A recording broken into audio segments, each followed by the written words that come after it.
Tonight on NewsWatch, will the U.S. step up in Syria? We'll look at the president's red line and America's response to the civil war.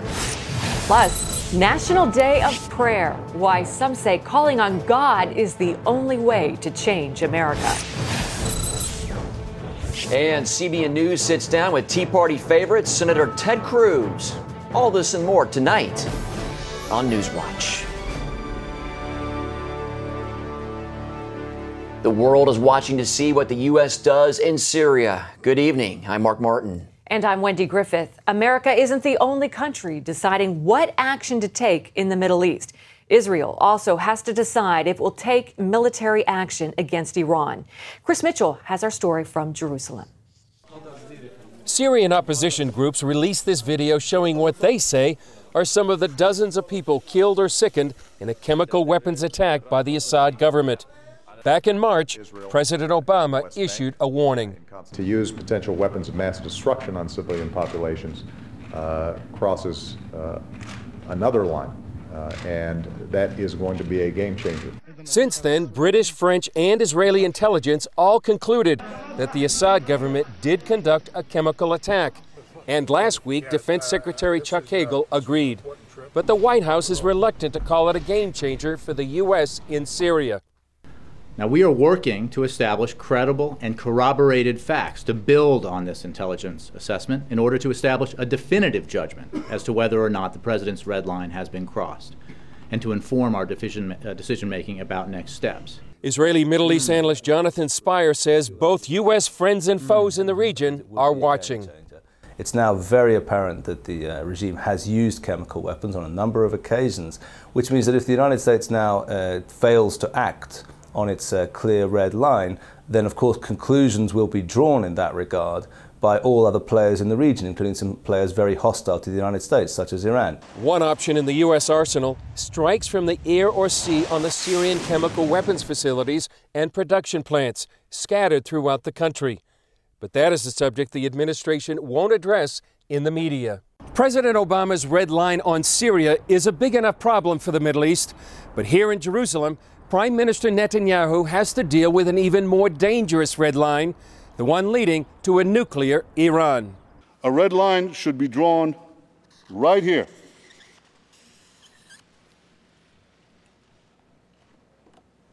Before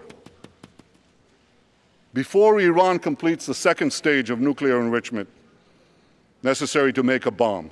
Just months after Netanyahu's red line speech to the UN last fall, former Israeli military intelligence chief Amos Yadlin said that Iran has now crossed that red line, or is at least right at the threshold.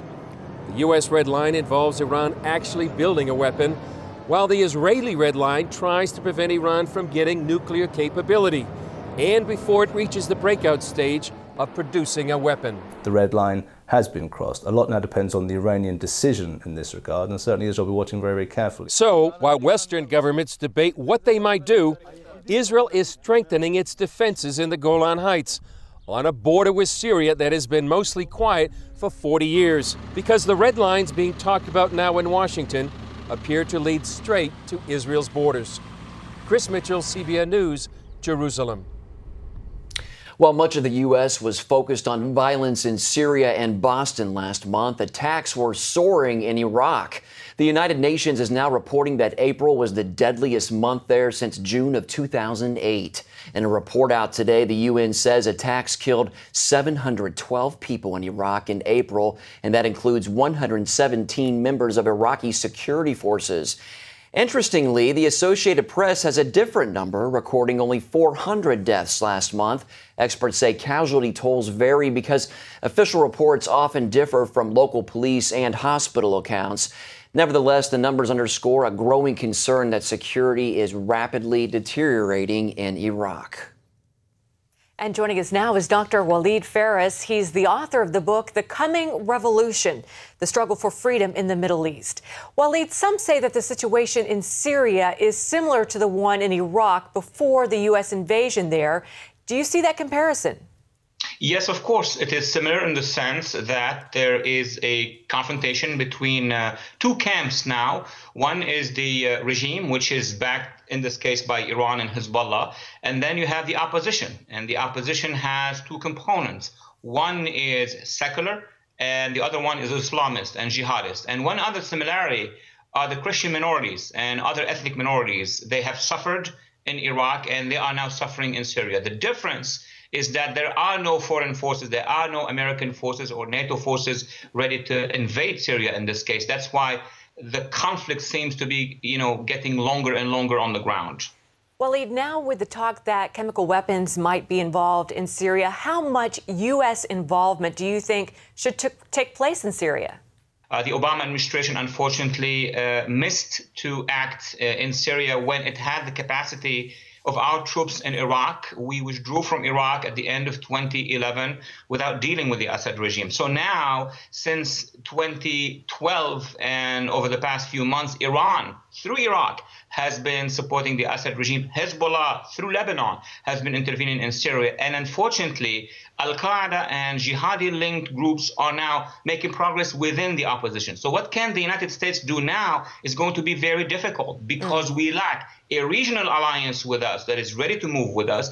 And most importantly, we lack a partner within the Syrian opposition. We have not identified the secular moderate elements so far and supported them. Now, there is some worry that the aid money given to rebels will fall into the hands of extremists from Hezbollah or Al-Qaeda. Is that a legitimate threat?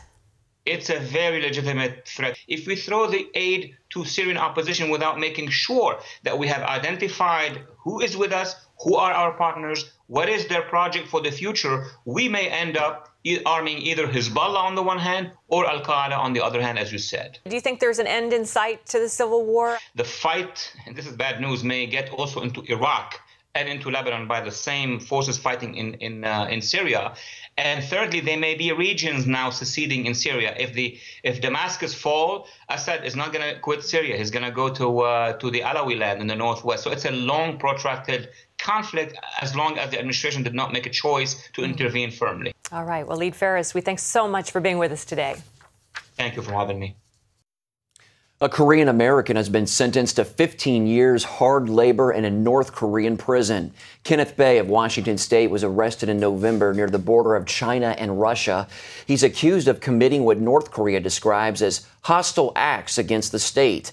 He's the sixth American held there since 2009. Friends and colleagues say Bay is a devout Christian. He frequently traveled to North Korea to feed orphans. It's believed his sentencing is nothing more than a political ploy by the North Korean regime. One leading analyst says they're using Bay as a pawn to get a high-profile American to visit the country and build up the image of North Korean leader Kim Jong-un. The surviving suspect in the Boston Marathon bombing bragged that he knew how to build a bomb just a month before the deadly attacks. Now, 3 of Johar Tsarnaev's friends are being charged. They're accused of removing evidence, lying to investigators, and obstructing justice. Charlene Israel has the story. It's a cover-up that started with a text message.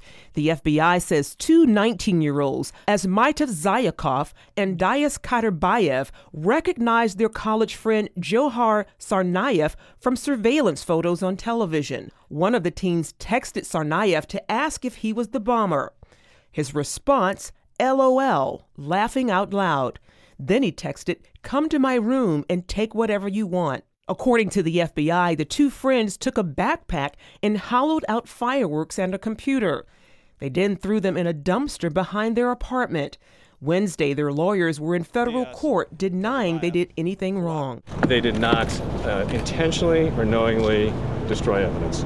He has cooperated fully with the authorities and looks forward to the truth coming out in this case. The 2 young men from Kazakhstan are in the United States on student visas. But federal law enforcement officials say Tzayakov's visa was terminated in January after he was academically dismissed from the University of Massachusetts, Dartmouth. Despite not having a valid student visa, he was still allowed to re-enter the U.S. Officials say the 2 are not accused of actually being involved in the attack. But court papers show one suspect told investigators Tsarnaev bragged about knowing how to make a bomb nearly a month before the Boston attacks. The third person arrested, Robel Philippos, was a high school friend of Tsarnaev. He's charged with lying to investigators. Tsarnaev's friends face 5 to 8 years in prison if convicted and a $250,000 fine. Charlene Israel, CBN News. The Justice Department is appealing a judge's decision to lift all age limits on the so-called morning after birth control pill. The federal government says the judge exceeded his authority. They want his decision suspended while the appeal is underway. U.S. District Judge Edward Corman of New York mandated that emergency contraception be available on store shelves to anyone, no matter how young they are. He said drugs like the Plan B pill should be sold just like aspirin. Today marked the 62nd annual National Day of Prayer. Millions of Americans from coast to coast participated, but the main event took place in the halls of the United States Capitol. John Jessup was there.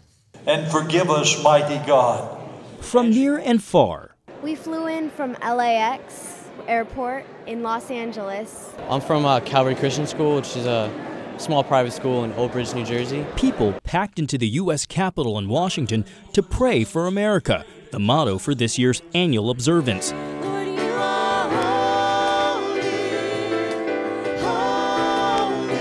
It started 62 years ago here in the States, and organizers say it's now grown to include more than 42,000 prayer gatherings across the country. In this crowd, some familiar faces like Vonette Bright, James and Shirley Dobson, and the legendary Pat Boone. God, we cry out to you. Together, they prayed for repentance, for blessing, and for our leaders in the military and the judicial, legislative, and executive branches of government, all of which were represented. Barry Black, chaplain of the Senate, urged people to stop praying for just themselves and to start praying for their leaders, even if they disagree with their politics. Pray for all people because our blessed Lord desires all men and women to be saved. Many voiced concerns about a culture slipping further away from its Christian roots, a topic addressed by keynote speaker Greg Laurie, pastor of Harvest Christian Fellowship. Revive your work as you did in days gone by. Show us your power to save us. And that's what we need to pray, Lord. Do it again. But gay rights activists denounced Laurie's participation, citing his, quote, blatantly anti-LGBT message and calling it, quote, out of step with what the majority of people of faith across the country believe. But supporters say Laurie's only guilty of preaching the Bible.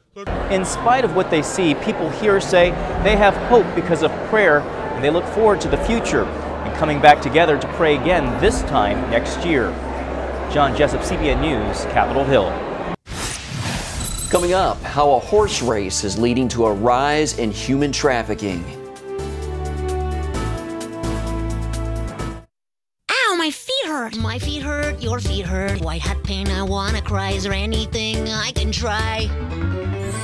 Why, yes! Introducing Strut Soul Angels, the human shock absorber that helps alleviate foot pain. The first 10 steps in the morning to the bathroom were excruciating. Within 3 days after I put Struts on, it's been such a relief. Slipped it on and almost immediately I felt a support, kind of like a pillow underneath my arches. The Struts Soul Angel provides a great amount of relief and support throughout the course of the day, providing shock absorption and relief of pain. On your feet without proper support can be painful. Strut Soul Angels promotes better balance, control, and body alignment. Standing in your heels all day is painful, but slip on Struts and you'll enjoy comfort and support 24/7. Struts is so versatile, you'll wear them in every shoe you own, even barefoot. I'm on my feet all the time. I teach 11 and 12-year-olds. The pain was so much that I knew I had to do something. And with the Struts, I can do my job and enjoy my job. I usually am on my feet from 8 to 12 hours a day. When I wear my Struts, it's like giving my feet a hug all day. It's life-changing. I wear them from the minute I get up to the minute I go to bed. Why pay $400 for custom orthotics? Now get Strut Soul Angels for just $10.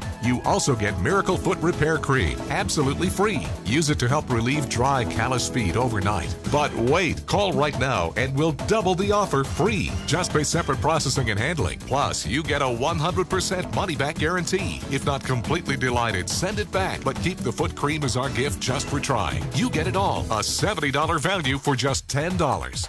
Oh, yes! Love my struts, love my struts. The best thing since sliced bread. They heal pain from toes to head. Get yours now, your doctor said. Struts. Be nice to your feet. Call now. Call 1-800-787-1580 and get your Struts and Miracle Foot Repair for just $10 and we'll double the offer. That's 1-800-787-1580 or visit getstruts.com. Welcome back. Human trafficking is on the rise in Louisville, Kentucky, of all places. The reason, the Kentucky Derby. Yeah, criminals try to take advantage of big events like this as many potential customers come to town seeking prostitutes. The Kentucky Derby is known as the greatest 2 minutes in sports, and for many it evokes the sounds of hoofbeats and My Old Kentucky Home. To human traffickers, the city and its famous horse race are simply avenues for exploitation. We have high rates. We have a serious problem. These pimps, our handlers, look at it as a way of making fast money in a one-day or two-day event, and they're going to double and triple what they normally make. So they'll bring these girls in from all over. Louisville Metro Police and victims' rights groups monitor websites known for adult escort advertising. They estimate postings on these sites for Louisville have tripled this week leading up to the Kentucky Derby. And before Keeneland Spring Meet and before the Derby, women and what we believe to be our children are advertised as fillies and mustangs. Sergeant Andre Bottoms says the prostitution human trafficking rings are set up in hotels in every part of the Kentucky, Indiana areas surrounding Louisville.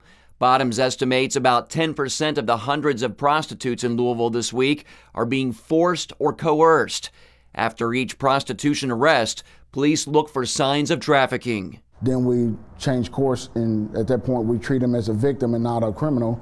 Teresa Flores is a survivor of human trafficking. She founded the organization Traffic Free, which helps build awareness through what's called the SOAP outreach. SOAP stands for Save Our Adolescents from Prostitution. At national events like the Kentucky Derby, the outreach program distributes thousands of bars of soap to high-risk motels in the area. The soap is wrapped with a red band that gives the National Human Trafficking Hotline number and asks questions like, are you being forced to do anything you do not want to do? And write this number down or look it up online. The National Human Trafficking Hotline number is 1-888-373-7888. Volunteers offer the soap free of charge to motel owners and then explain what is happening to young girls in their motels. Wow. Well, up next, we'll look at the faith of freshman Senator Ted Cruz.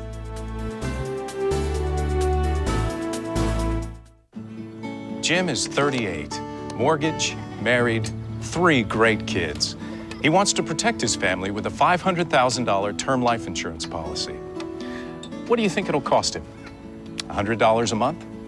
60? 40? Actually, none of the above. Jim can get a $500,000 policy from a highly rated insurer for under $19 a month. His secret? SelectQuote. SelectQuote is impartial. They'll comparison shop the pick of insurance companies like these to give you a choice of your best prices. SelectQuote has great savings on term life for women, too. Jim's wife, Deidre, can get a $500,000 policy for under $16 a month. SelectQuote has helped make term life insurance affordable for hundreds of thousands of people since 1985. How about you? Just call this number or go to SelectQuote.com. SelectQuote. We shop, you save. If an emergency happened right now, you can have help at the push of a button with Medical Alert. Remember when I took that fall, Mary? Oh, yes, that was terrible. Yes, it was. Help! And I thought, what if you hadn't been there? I ordered my Medical Alert the next day. I can't describe how safe I feel now with my Medical Alert. You didn't know I was wearing it, did you? Medical Alert is easy to install, waterproof, and covers you inside your home and out. It helps me feel safe from fires, break-ins. And of course, a medical alert. And if you don't have a home phone, don't worry. They have that covered. There's always help at the push of a button. Don't wait till you need it. Get Medical Alert for less than $1 a day. There are no long-term contracts. Order now and get your second button free. Call for your free brochure. For your free Medical Alert system with second button free, call 800-575-8507.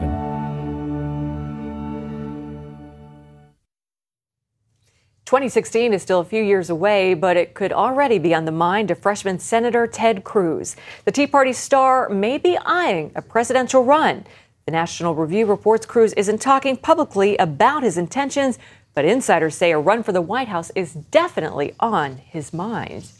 Well, even though he's fairly new to the Senate, Cruz is already one of the few Republicans being called a potential rock star. So what makes this Lone Star lawmaker tick? David Brody traveled to Texas for this Focus Report. Daddy, want some honey? I got some honey. This is what truly drives Ted Cruz. Time at home with his wife and daughters in Houston, away from Washington's hustle and bustle. Diligence, working hard to accomplish a task. Proverbs 22:29 tells us. Family devotions take priority for the Cruz family, although Daddy faces pretty important work when Mr. Cruz goes to Washington. They will bear true faith and allegiance to the same. Since Ted Cruz descended on Washington, he's blazed a pretty remarkable path. First, thanks be to God. Amen. To him be the glory. Despite a resume that includes Harvard Law School, Cruz started as a political unknown, registering just 2% in the polls. Tea Party backing and a strong message, however, led to a primary win against the GOP lieutenant governor and powered him to the Senate. It really was breathtaking, and it was a testament to the grassroots. It was a testament to what we, the people, can do standing together. The Cruz family is used to overcoming long odds. His Cuban father arrived in the States at age 18, speaking no English with only $100 to his name. He went from his first job as a dishwasher to regularly working 7 days a week and eventually put himself through college. Now, after decades in business, his father travels as a Baptist pastor. My dad has been my hero my whole life. But what I've always found most extraordinary about his story is how commonplace it is. Cruz's career follows an upbringing filled with political discussion around the family table. He even memorized the U.S. Constitution as a super smart high schooler. I gave probably 80 speeches all over the state on free market economics and the Constitution. And it became really my passion. In college, Cruz began to connect the Constitution with his Christian faith. His mentor, Princeton professor and conservative Christian Robbie George, helped him embrace the concept of natural law. Life, liberty, and property, the fundamental natural rights of man, are given to every one of us by God. And the role of government fundamentally is to protect those rights. That philosophy became central to Cruz's political core.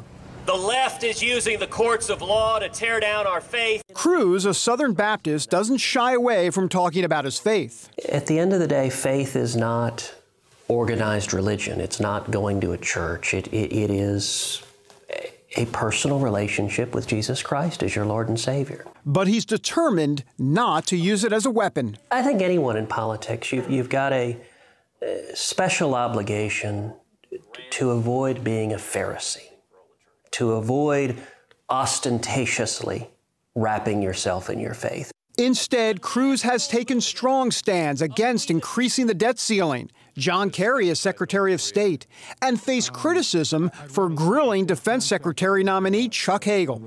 We do not know, for example, if he received compensation for giving paid speeches at extreme or radical groups. Senator Cruz has gone over the line. He basically has impugned the patriotism of the nominee. But conservatives applaud his approach. National Review ran the headline, "First Class Cruz, the next great conservative hope." Former Bush strategist Mark McKinnon has called him the Republican Barack Obama. Look, they're calling you a GOP rock star. What do you think? I try to pay very little attention to the media. It is, as you know, a fickle creature. For now, Cruz says he's focused on the job at hand, and that includes a new Republican Party. I think President Obama is the most radical president we've ever seen. But I think an awful lot of Republicans failed to stand for principle and contributed to getting us in this mess. You have a dolly bed. Let's go get your dolly bed, okay? Heidi Cruz knows her husband will stand for principle, and she learned something else about him during that uphill battle for the Senate. He only got better and better as things got tougher and tougher, and that gave voters and certainly us as his family just a lot of confidence that he's pretty good. Calm and a strength in the storm is what you're saying. Yeah. Interesting. Yeah. I'm not sure that assessment is always true around the dinner table. But it sure is true in national politics. David Brody, CBN News, in Houston, Texas. Up next, from running to swimming, how one group is giving back to a Boston Marathon bombing victim. Attention sleep apnea patients. Are you tired of the expense and hassle of getting your CPAP and BiPAP supplies? Are you fed up with dealing with ill-fitting, leaking, or worn-out masks and straps? Are you worried about the effects that unsanitary tubes, cushions, and filters have on your health? If you said yes to any of these questions, Allied Medical Supply Network has the solution to your problems. You could qualify to have your supplies regularly delivered right to your door at little or no cost to you. That's right, no more inconvenience, no worn-out masks and straps, no more unsanitary equipment, just restful sleep. Call Allied Medical Supply Network today to determine if you may qualify to receive your fresh, brand-name supplies at little or no cost. Don't delay. Call us now to see if you are eligible to save money on regular delivery of your CPAP and BiPAP supplies. Call 1-800-815-9947. That's 1-800-815-9947. Or go to cpapsupplyhelpline.com.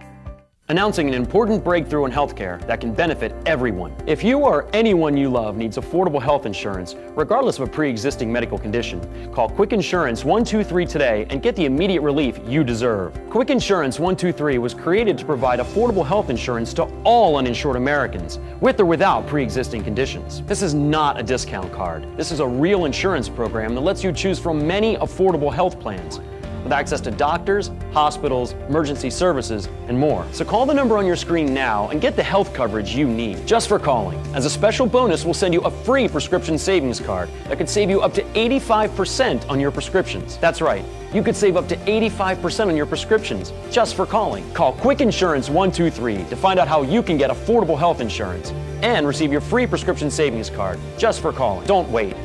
Getting a free quote is as easy as 1, 2, 3. Call today.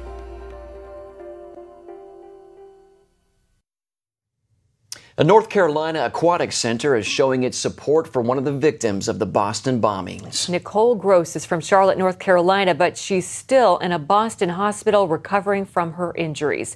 For years, Gross was involved with the Mecklenburg County Aquatic Center as a triathlete coach. This week, people flooded to the complex to participate in the Swim for Nicole fundraiser. Athletes got an hour of training for any donation. That's what being a competitor is all about, and being a Charlotte athlete and an athlete in general. It's you help each other. Whether it's you're on a bike ride and you fall, someone's going to stop and help you out. And that's what life is about, and that's what we all hope to strive for. Gross's injuries included a fractured leg and ankle, and she's still up in that Boston hospital, and we send her our prayers right now in Jesus' Amen. name. Yeah, great to see that she has that support there. Absolutely. Yeah. Really cool. Well, that's all for this edition of Newswatch. Remember, you can email us your comments and questions at newswatch@cbn.com. We'll see you tomorrow. Good night.